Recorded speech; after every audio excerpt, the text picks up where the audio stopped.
Welcome back to Bullpen Banter.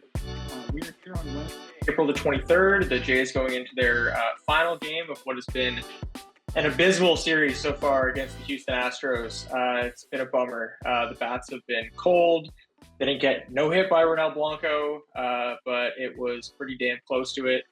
It's been a super tough stretch for the Jays, facing outside of Blanco, although you wouldn't have known it, some really difficult pitching. Brown absolutely carved them up the game before against the Mariners. They were against the likes of Luis Castillo, Brian Wu, of course, Logan Gilbert. Just a really tough stretch for the Jays. Facing the kind of pitching you're going to see in the playoffs. The balls have not been dropping in their way for sure. So what have you guys made of this recent 4-game losing streak for the Toronto Blue Jays? I don't think you can have any success when you score one run over the last 2 games, and it's by way of a Nathan Lucas solo shot. So something's got to happen. They need to start more damage. They can hit a lot of singles, like woohoo, fucking get the runners in, hit some doubles, hit some homers. They don't know how to hit homers right now, and it's very frustrating. Yeah, been a lot of hard contact at everywhere but the outfield seats, it feels like. Vlad's hitting the piss out of the ball. It's just not leaving the yard for him. He finally broke through for a homer there last series against the Mariners, but before that, it was a tough stretch for our big bats. Andreas Jimenez was leading our team in homers, and we came into the year absolutely crucifying this guy's bat. So it's just been a tough stretch when you looked at the roster last year, and power was what they wanted to address, was putting more balls in the seats. And it's been about the same results as all of 162 last year through the first month or so of the season this year. So I can see why it is as frustrating to fans as it is, because nothing's changed per se. We can look at the finer details of things, and definitely swing and miss stuff's gotten a little better, and we are putting more balls in play. We are moving guys over. The base running has gotten a little better, but at the end of the day, everyone loves the long ball, and it's not coming at all. Yeah, I mean, you look in the offseason, they added Anthony Santander. That was supposed to be the huge acquisition in terms of adding a bat to the lineup, adding some power to a team that severely lacked in it. Was in the bottom 10 of most of those categories last season. And obviously he's, notorious slow starter. That's been kind of beat to death so far. He only hit 2 home runs in March and April last year. I think the OPS right around 650. So it's kind of to be expected. Even by Anthony Santander standards, if you compare the start of this season to the last couple of seasons, it's even slower than his previous slow starts. He's OPSing below 600. That's possible. Yeah, it's been a severe slow start even for him. But again, he usually gets going way more as the season progresses. I took a day off yesterday, which I think was a little bit intriguing, a little bit, maybe eyebrow raising there. Do you guys I don't know what my personal, what to think of that, what my personal diagnosis is. I know some people are thinking, oh, maybe there is an underlying injury or something he's nursing a little bit. Some people think, oh, maybe he just needs a day off to clear his head. That can work for guys sometimes. Do you guys have any potential thoughts, diagnosis on why he might have been out of the lineup yesterday? No, I think it was just a day off for him, kind of. I don't think he's had one yet per se. He might have, yeah, he had one already. So that was just, I think, just a routine day off for him. I definitely think he needs a mental reset, but it's been pretty cold. The ballparks they've been playing in have been pretty tough, weather-wise, outside of the dome. The starting pitchers, as we'll get into later with Zach Worden, have been an absolute gauntlet. Uh, so I feel not very worried about Anthony's start.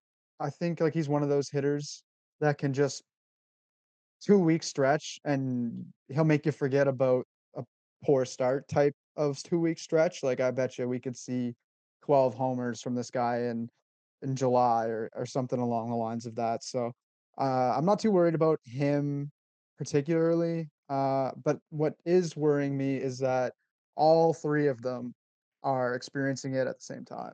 I believe Chris Black tweeted earlier this week, early in the week. We're big Chris Black fans on this pod. Producer for Blue Jays, for those who don't know.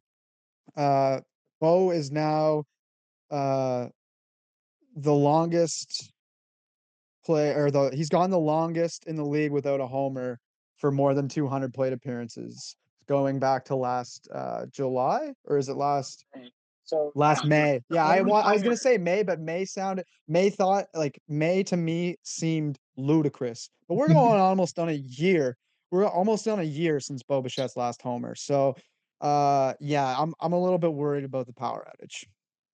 Yeah, I had that tweet in my head as well from Chris Black. Only player with over 200 plate appearances since last Plate May appearances, yeah. without a homer. Yeah, that's a pretty wild one. Yeah. I don't, like with Santander, like, guys go through slumps, right? Like, it is what it is. He's been productive enough in his career where you can assume he'll get back to maybe not what did he hit last year, 44? Like maybe he's in the 30s this year, but just like everyone else is struggling. And like a little part of me wonders, like, does Don Mattingly still like have this big influence in the dugout? Like, if they were to remove him from the team, do they go back to their old ways? Because ever since he stepped foot in the Blue Jays org, they've been fucking brutal at hitting homers. It's funny because, like, obviously Mattingly was a really great contact hitter. Like, Buck loves to share that stat like over and over again on the broadcast about how, like, I don't remember the exact number in my head right now, but it's like, oh, he only struck out like 43 times in a season or something like that. And yeah, like the Jays, we're going to get into this later a bit as well, but such a contact oriented team for so long. Like, you look at all these players in their team, like Ernie and like Andres, and it's just like put the ball in play all the time, and they are just kind of at the whims of like bad ball variance. Like, oh, is the ball going to fall in the way they want? And so far, at least when it comes to their top guys, when it comes to like Vladdy and Bo, the luck hasn't been on their side this year. They're way underperforming their expected batting averages and their expected slugging based on how hard they're hitting the ball, based on the angle they're hitting at. And for those guys, like, it stands to reason that, yeah, that's probably going to come around a little bit. It's probably going to be a little bit better than it has.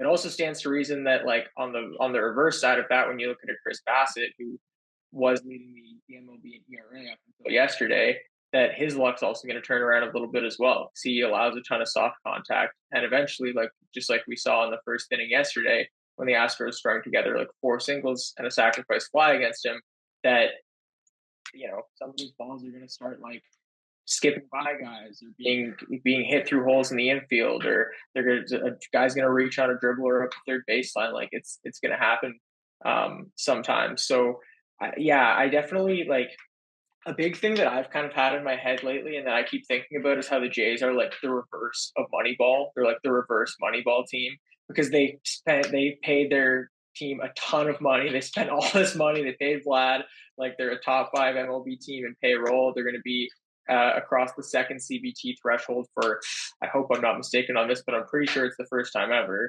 And they don't walk. They pretty much, they have a super high batting average, but they're like an old school baseball team. They're not like of the traditional analytical mindset at all, where it comes to like controlling what you can control. They're leaving as much stuff to luck or up in the air as they can, and it's just a dangerous way to live, in my opinion, in the majors.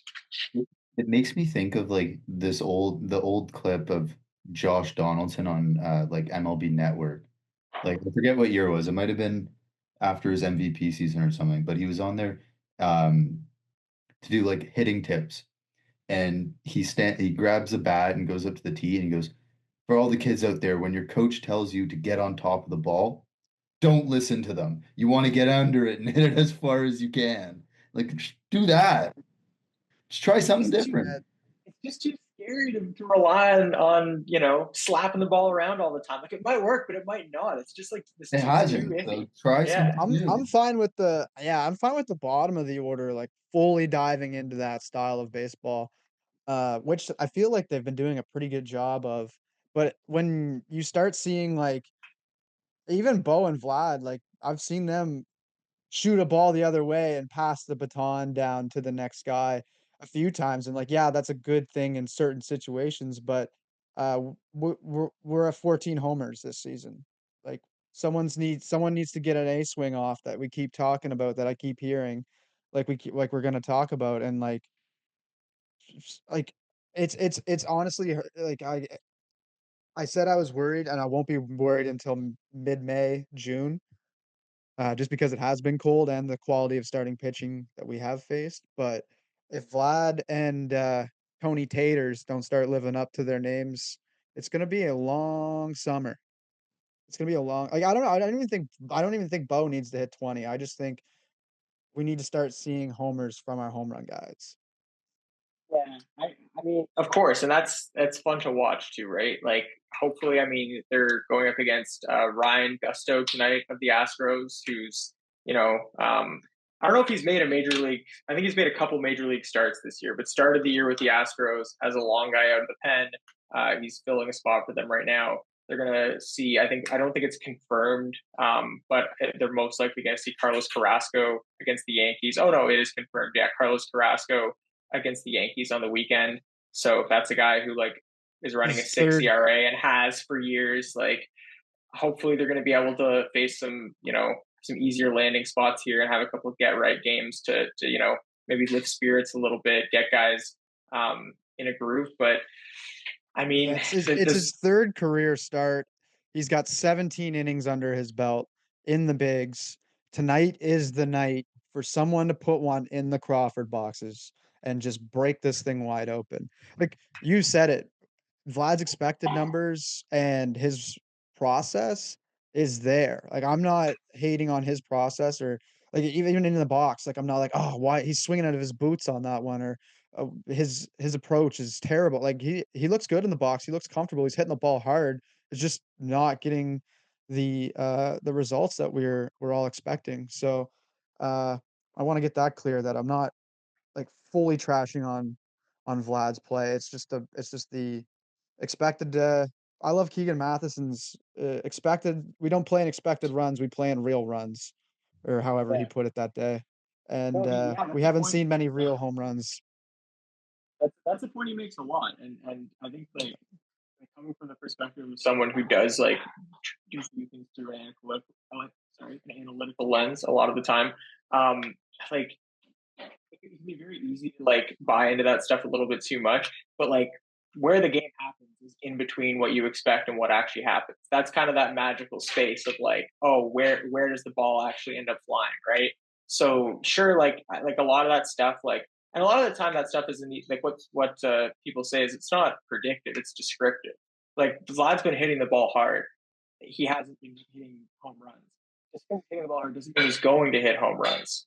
Like that's like he told. It's indicating that it might happen, but it's not like a sure thing, right? So yeah, hopefully he does tonight against Ryan Gusto and the Astros. Hopefully they do this weekend, going into a big series, after a Thursday off day against the New York Yankees, because they didn't against Ronel Blanco yesterday, and he also had over a 6 ERA. And so yeah, it very well could go the other way. Next up, we're going to have a segment, our first ever guest on Bullpen Banter with Sportsnet.ca's Zach Worden. Really knowledgeable guy, really fun conversation. So hope you guys enjoy that. And yeah, that'll be it until next week. So thank you so much for listening to this week's Bullpen Banter. All right, joining us today, our first ever guest on the show, we have Zach Worden of Sportsnet.ca, of Just Baseball. Someone who I understand recently suffered a fantasy baseball loss. So Zach, how are you doing today, man? I hate to say it, but I'm notorious for choking late in weeks in fantasy baseball. I don't know how it happens. I'm always out in front to start, and then later in the weeks we just fall apart. But doing well. Despite the loss, appreciate you guys having me on, and looking forward to it. Yeah, absolutely, man. I really did eat that one out. It was extremely close. I think you were in the lead, and it was a big back and forth. I think I was mostly leading in the batter categories, and you were leading So yeah, it was a good one. I was pretty happy to pull it out against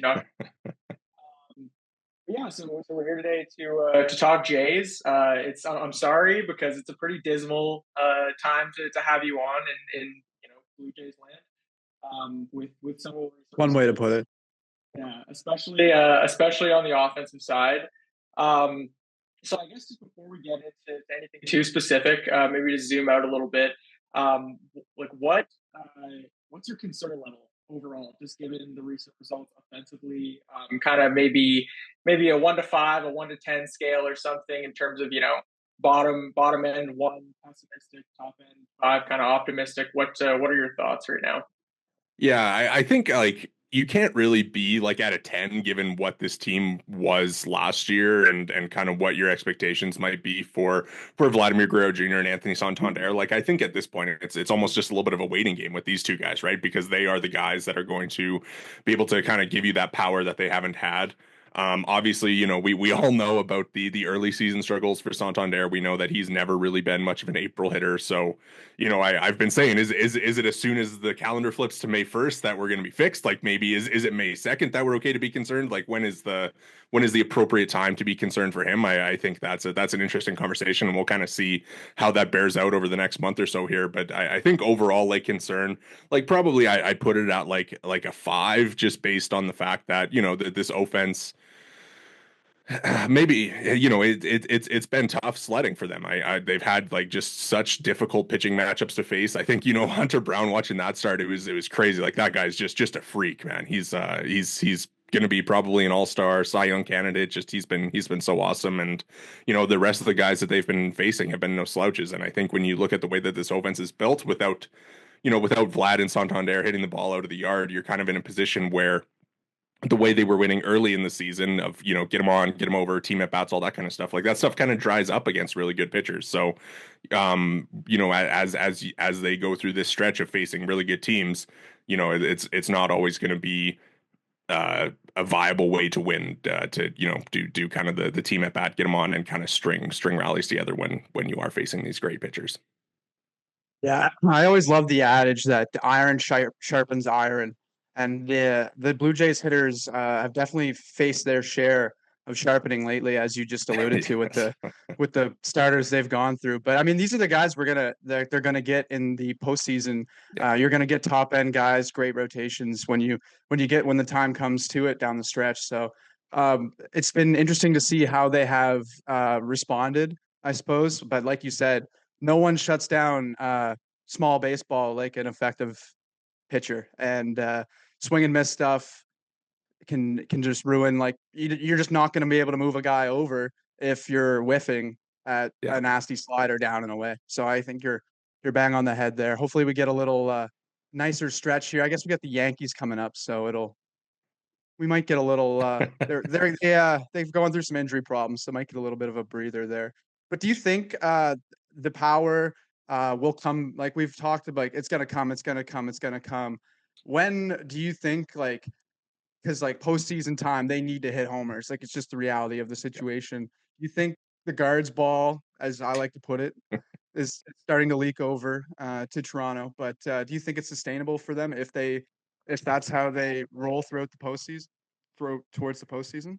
Yeah, like I mean, it's interesting because even the Guardians last year, I mean, they kind of had like this change in philosophy where they're trying to do a little bit more damage, and it obviously worked out for them all their way to the ALCS, and but there was, of course, their ridiculous bullpen and just kind of the way that they're set up is a little bit different. But I think if you get like Santander, who I think he hit 2 home runs in April last year and ended up with 44. So if he's able to kind of get to that stretch, obviously we saw Vlad have kind of the slower power start last year, which he's doing again, but he's still hitting for a fair average. He's still getting on base quite a bit, and obviously the expected stats are always going to be great with him, so you can kind of sit there and wait for those guys. I think that once you get like the power results from the top of the lineup and then the bottom of the lineup, it's not as essential for them to be hitting. It's just kind of for them to be maybe those team at bats are more acceptable, right? Like you're probably not going to be getting 15 to 20 home run seasons from Ernie Clement and Alan Roden and Andres Jimenez. Like these guys are the ones that are going to have to be putting together those team at bats, and it's just going to be, kind of on the top of the lineup at this point. I think if you're looking for playoff success, if Bo, Vlad, and Santander are rolling going into the playoffs, are rolling going into September, like you're going to feel a little bit better about where this team is at, because you're going to have like a little bit more production, and maybe they go out and add like a four stick at the deadline. I think that's probably, you want to be in a position where you can go out at the deadline and kind of add somebody like that. Yeah, just pulling up Santander's home run numbers here. He had 2 home runs in March, April last year, 5 in May, and then 13 in June, and 9 in July. So pretty sharp spike there. You talk about the Guardian shift in philosophy last year. We've seen a little bit of a shift in philosophy with the Jays in terms of their approach, with Dave Hopkins being brought in a bit of a similar way, like trying to get A swings off more often, trying to unlock some more of that kind of high end exit velocity potential. And that has manifested in some process stuff. We've seen like their swing speed increase and some of those kind of underlying things indicating that.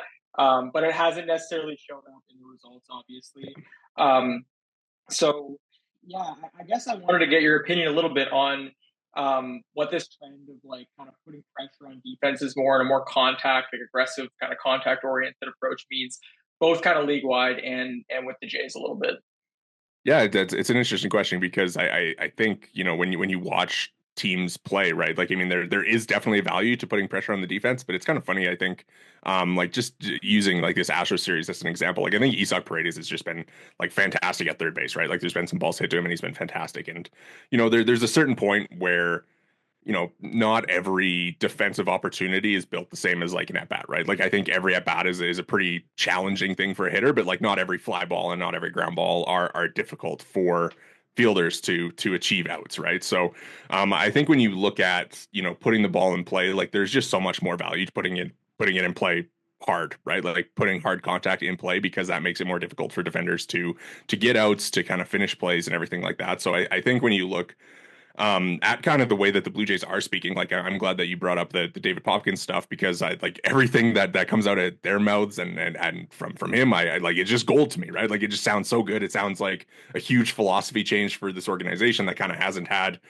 the mindset that you want to hear as a fan, right? So, I mean, when obviously Don Mattingly says damage is a dangerous word, like that's not what you want to hear, right? Like you want to hear the stuff that George Springer was saying in his recent article about just getting his A swing off. So I think as far as like the philosophy and stuff, I think that they're saying the right things, and I guess it depends on the personnel a little bit as well. I think you look at like a guy like Springer, obviously he's getting the results because the mentality there has changed, but for somebody like Ernie Clement is for him trying to be this huge damage guy, like the right way to go? Like maybe not, because he's not hitting the ball super hard, right? It's a really fine line to walk, and I think that the Blue Jays have like these guys who probably fit that, like they're really close on the line of where you want them to like be sacrificing contact for power, right? Like there's a lot of guys who are kind of in the middle that you could probably go either way with, because they're not like the biggest exit velocity guys.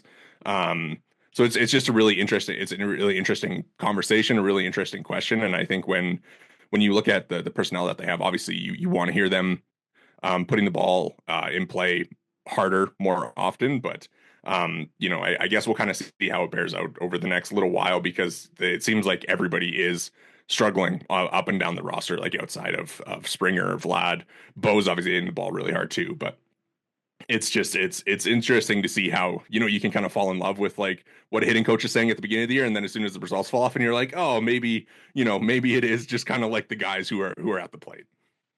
Yeah, and you look at like you talk about the kind of mold of hitters that the team has there, and there is like a lot of I guess kind of commonality across a lot of those guys there. Like you look at Ernie, you look at like the addition of Andres Jimenez, guys that are like never walk, never strike out. They put the ball in like super high contact, like bat to ball guys.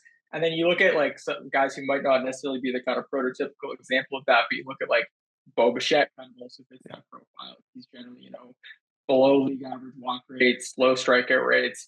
Anthony Santander, interestingly, generally below league average strikeout rates, even for a guy who, is known as a power hitter. Like, and it's really a kind of a unique type of hitter in terms of like he puts the ball in play a ton, but also, hits it out a ton. Alejandro Kirk is another one of those guys. His walk rate used to be much higher, and he used to get on base that way more, but it's been declining by like a percentage point year over year every single season. And then this season, he's like hardly walking so far. So yeah, a lot of that same kind of hitter. And when you just look at the Jays' kind of overall offensive profile so far, super aggressive, like really high swing rates and high chase rates, making a ton of contact. So again, like in all these guys, what they're doing is kind of like the Jays' identity so far. They have the third lowest strikeout rate in the league, but it just isn't really translating to high quality of contact. Again, like you said, outside of Vlad and Bo. And even with them, so far, they've gotten unlucky. Like they're both underperforming their expected slugging by it's about 140. They're both top 15 marks in baseball in terms of how much they're underperforming the X slug there. And then it's a super steep drop off after them in George in terms of like actually putting the ball in play hard. Like teams last in barrel rate, bottom 10 in hard hit rate. So just pretty tough results as far as the metrics are concerned there. So yeah, it's kind of funny because for me, big picture, my feeling on what's kind of driving a lot of the Jays' results so far is like they're relying a lot on kind of luck almost or batted ball variance. Like, and I think you can look at that from both the hitting side and the pitching side. And I think Chris Bassett started against the Astros last night is kind of a perfect signifier of that in terms of, he had such great results so far in the season, a lot of soft contact, but then in the first inning, a bunch of soft singles, one jumped off the mound and there's another like kind of dribbler and boom, suddenly it's a bunch of runs on the board. And, if there's more strikeouts, if there's more power in the lineup, more walks, have to kind of control for some of that stuff, but just both with their kind of philosophy of putting the ball in play and on offense and also trying to go for soft contact as they all, Gosman, Bassett, and Barrios all have below league average strikeout rates last year, and all of them do this year except for Bassett. So yeah, I think like my kind of view is they're relying on a ton of luck, and when the luck doesn't go their way, that's kind of what they're going to get. Yeah, it definitely kind of leads you to these kind of stretches too, right? Where you're 4 in a row, things are frustrating, and there's just not going to be, it's really easy, I guess, to kind of ride the wave when you're kind of riding the luck like that for sure. How do you think it stacks up against the rest of the division where we kind of see Baltimore, they're going through this stretch right now where it's on the pitching side kind of for them, but even with Boston, everyone was singing their praises coming into the season and they really haven't, they had a good start, but it kind of tapered off a bit, like hot and cold a little. Where do you see this team standing inside the division right now? Are you like where's the kind of wild card threshold? Is it 82 wins? Like what are you thinking right now? Because it seems to by the day it seems like a win almost gets knocked off. Yeah. Like it's not as good as we thought almost. The AL kind of sucks, doesn't it? Like just as a whole, like the whole league, everybody's kind of all bunched together. I think like kind of the way that they're playing, I know when they were 12-8 or whatever, like obviously you're on like a 90 whatever win pace there, and now I think before the loss yesterday, they were on like an 84 win pace, and I said that was kind of maybe what you expected from them, right? Like to kind of be in this mid 80s range, and obviously like you don't love to look at like playoff odds in April because they don't really matter. But I think when you look at like the AL East specifically, I think it is actually pretty insightful into like what's going on with a team like Baltimore. I think their playoff odds are down to around 20% because they've been so bad. Like just an awful offseason for the Orioles. Like there's no way that they could not have brought in some sort of pitching. It baffles me. Inexcusable. Yeah, absolutely. And it's like they're just wasting this prime of all these young studs that they have, and it's crazy to me just the way that happens. So unless they get some pitching, like I'm not really concerned about the Orioles really threatening in the division the way that things have gone for them so far. I think they're the Rays. Like I am not too concerned about them either. Like I think because they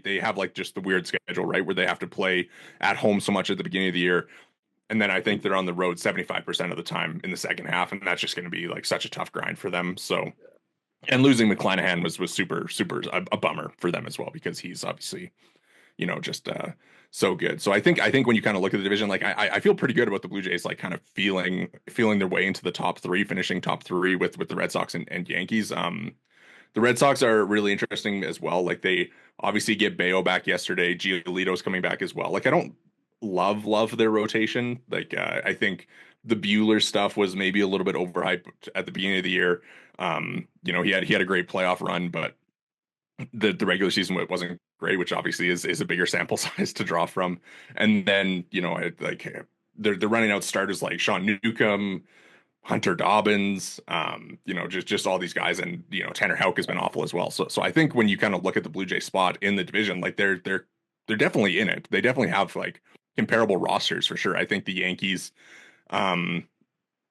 it's like it's weird because their rotation as well. You look at it and like you don't love it, but like they've been getting pretty good results. Like Fried, I was listening to it was Rates and Barrels the other day where they're talking about like all the changes that Max Fried has made, and it's like, well, there's probably going to be a pretty nice season ahead for him there, just the way that he's tinkering and able to kind of find the success, and then the rest of the rotation has just been doing enough to let their offense win them games. Yeah, especially when you have, I think it's like 41 home runs or something so far. Definitely, like I think, almost triple what the Jays have. So, it's the Jays have 40, not 40 home runs. How many? Like I saw it was as a team. Yeah. 13. Okay. And Judge and Rice have 13 combined. So yeah. There you go. Shout out Richard Fitz, by the way, mentioning Boston's funny pitchers. But so we kind of covered the one big topic of the Jays, the power outage, the lack of offense so far. The other big topic is kind of the rotation and more so the lack of a rotation spot being filled right now. What are your thoughts on kind of the ripple effects of moving to that 4-man rotation for what looks like it's going to be a couple turns, like what that's going to have on the Jays starters? Barrios, Bassett, and Gosman are all in the top 10 innings pitched over the past 5 seasons, which is like, I think before last season, it was, they're all in the top 8 over the last 4 seasons. It's just kind of this recurring thing that gets rolled over into every year now. And it is kind of like a weird, like chicken and the egg situation. Like, are the Jays pitchers like very durable, and is the staff around them just that good at like, keeping them healthy? And do they have all these effective routines in place, or has there been some luck involved? And is it a bit of a ticking time bomb? Like it's kind of this constant looming question, more or less, over the last couple seasons. So, what's your kind of outlook on that? Yeah, it's been really impressive, like the way that they've just been able to stay healthy in this era of pitchers getting hurt. And there's quite the dichotomy of like what's going on at the major league level versus what went on at the minor league level last year within the organization. As far as the 4-man rotation, like it is not ideal to have to do it so early in the season. They did it last year, or not last year, 2 years ago, I believe it was, when Manoah was sent down and they didn't have Hyun-Jin Ryu back yet and kind of everything like that. So I think like doing it for one turn is okay. But going beyond that, it's going to be interesting to see how they kind of decide to play this out. Obviously, you lose Easton Lucas for the 15 days. I was a little surprised that they did make the decision to send him down so early. I know the next start was against the Yankees, but would you prefer Easton Lucas, who has had 2 good starts and 2 bad starts, or insert X, bullpen day, Yariel Rodriguez, maybe Paxton Schultz? Like obviously Schultz had the great debut, but going into Yankee Stadium and having to get 15 outs is a different conversation than coming in when you're down 6-0 against the Mariners and just being able to blow guys away. So I think it's going to be interesting. I think obviously you would love Scherzer to get back sooner rather than later, but it sounds like he's going to be dealing with this for a while before even being able to like get back into game action. So it's going to be one of those things where I think, we're probably going to be looking at like a piggyback of sorts. I don't think that the minor league depth is there to quite fill in, which is really too bad, because they kind of did, I thought, a decent job in the offseason of like bringing in Kloffenstein, bringing in Lauer, bringing in Easton Lucas last year as well, like kind of having like at least like a number of guys. And then of course they all kind of get hurt, and Bloss, who is the ideal candidate, just hasn't really been good enough to be a major league pitcher at this point. So it's just been an unfortunate turn of events that way. And then just kind of, finding that role. It's gonna be important for them to find somebody that can at least get you, 4 innings of quality outs, because the bullpen's so good that if you can, get, say it's Paxton Schultz, if he can come in and get you 12 outs a game, give up 2 runs, like I think you're more than happy with that. And then you can kind of figure out the way through the last 5 innings of a game like that. Yeah, you kind of led into my next question there that I popped into my head was like, do you think they did enough in the offseason to address this potential need in the back of the rotation, or plug in a new piece at the front of the rotation? Because I like the Yarbrough decision to let him walk and go is one thing, but I knew like when they went to go with the Scherzer contract for 1 year, 15 mil, whatever, no such thing as a bad deal. I'm fine with that. But there wasn't a lot of options in that 1 year 15 range as is pretty documented now. But I wonder if like I keep looking at Jack Flaherty at 236. Yeah. If they were going to take a risk on Scherzer's injury, take a little bit more of that risk on potential for Flaherty to blow out his arm again. Do you think there was another arm that we're missing out on that they could have added, or do you think what's your kind of thoughts on their offseason there? Yeah, it's interesting. Like for me, I'll totally admit, like as soon as the Scherzer thing happened, like a little bit got the blinders of like, wow, this is so sick. Like Scherzer's a Blue Jay, and didn't really kind of think, well, he did have that injury last year, and they don't really have like an immediate like great answer if things don't go well. And I think Yariel's performance kind of plays into that a little bit as well, where he's probably the guy that you identify like right away as the fifth starter because he started last year. Like if things go wrong, and then he just hasn't been, you know.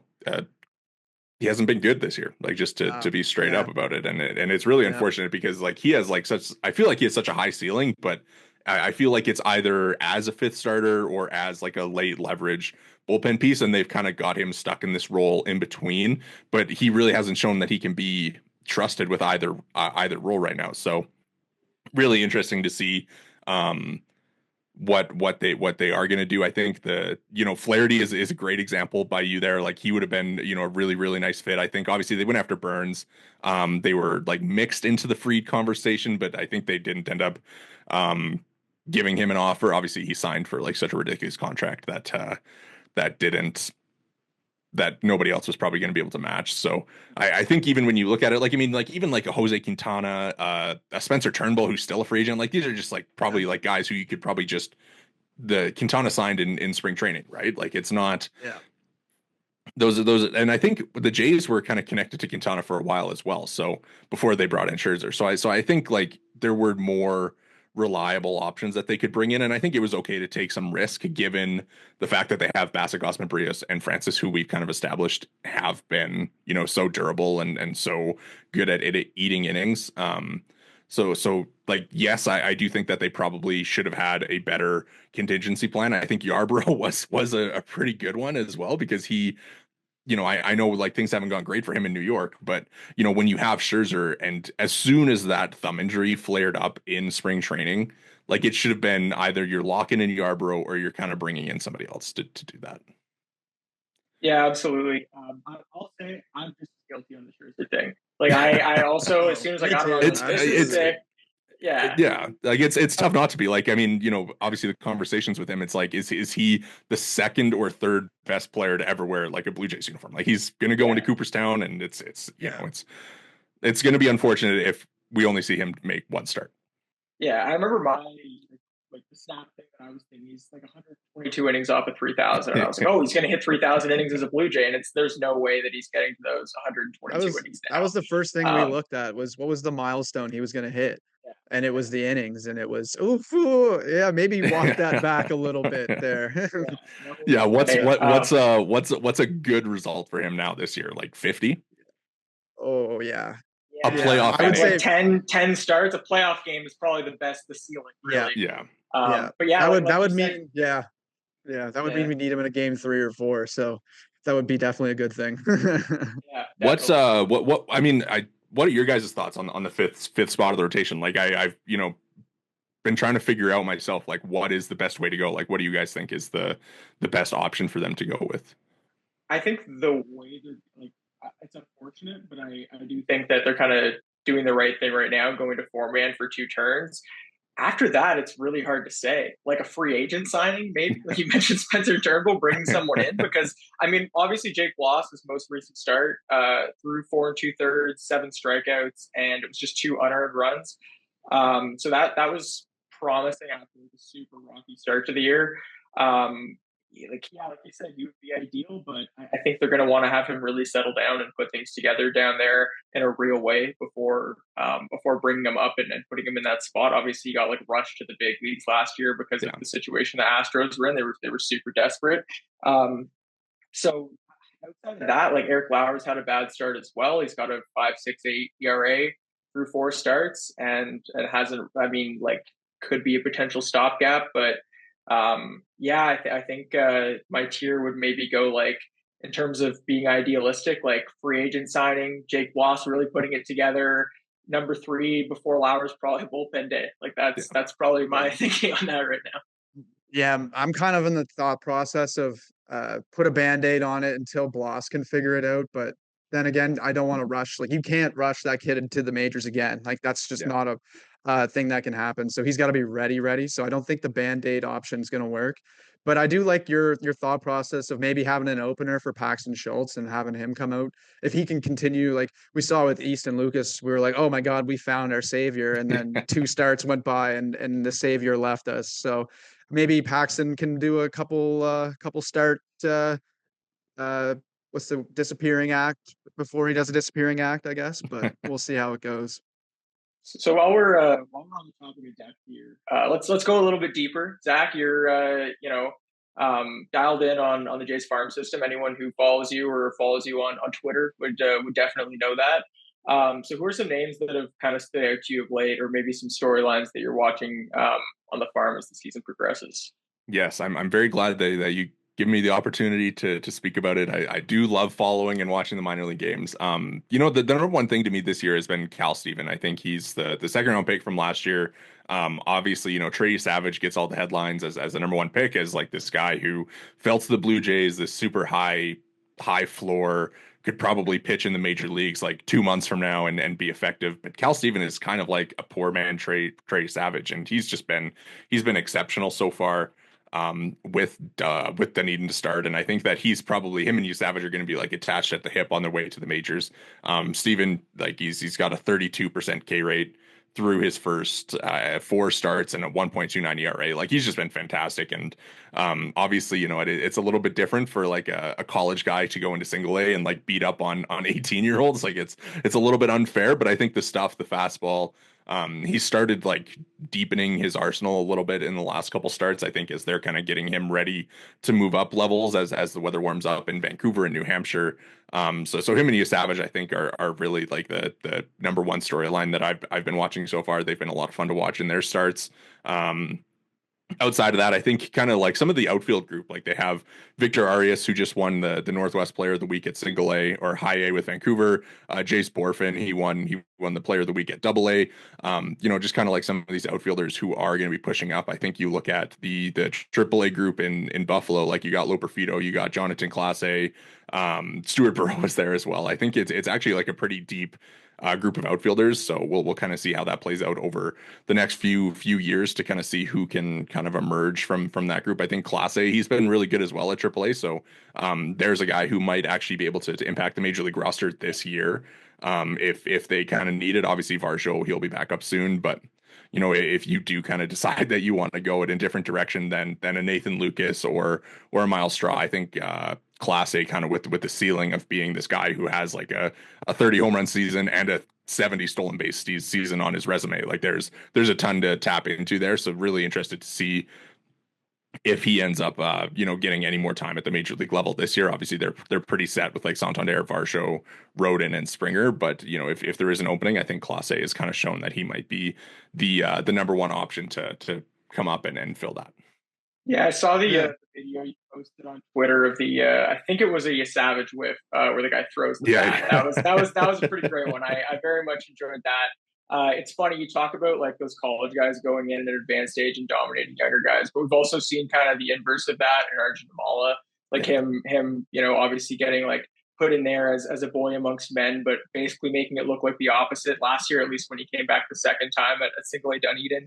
He's also, they've moved him up at high at Vancouver this year, and he's hit it really well to start. So obviously another big name to watch. But yeah, great starts from some of those pitchers they drafted last year, both Steven and Savage. So definitely something to watch there. I'm gonna have to let you go in a minute here, unfortunately, Zach. But before we do, I did want to mention for anyone who is listening, wrote a couple great pieces at sportsnet.ca recently. One was talking to a couple of Jays minor leaguers, Deshaun Brown and Irv Carter IV, about Jackie Robinson Day, a couple of young black minor leaguers for the Jays, and telling a really important story there. And then you also wrote about Foothill Stadium in Calgary and the demolition of that stadium. So I wanted to ask you a little bit about those, but I think unfortunately, I think we are going to run out of time here. So maybe we'll have to get a little bit more background on that for another time. But yeah, if anyone hasn't read those, go check out those pieces. So we talk lots about exit velocities and homers and spin rates and strikeouts, but there's a really important human side to baseball as well, and those pieces illustrated that very eloquently. So go check out Zach's stuff, and thank you so much for joining us today. Yeah, guys, really thanks for coming into the bullpen, bro. Yeah, guys, really appreciate it. Had a ton of fun, really enjoyed the conversation. Always great to catch up and talk some Jays, so really do appreciate it. Yeah, appreciate it. Have a good rest of your day. Take care. Thanks, you guys too.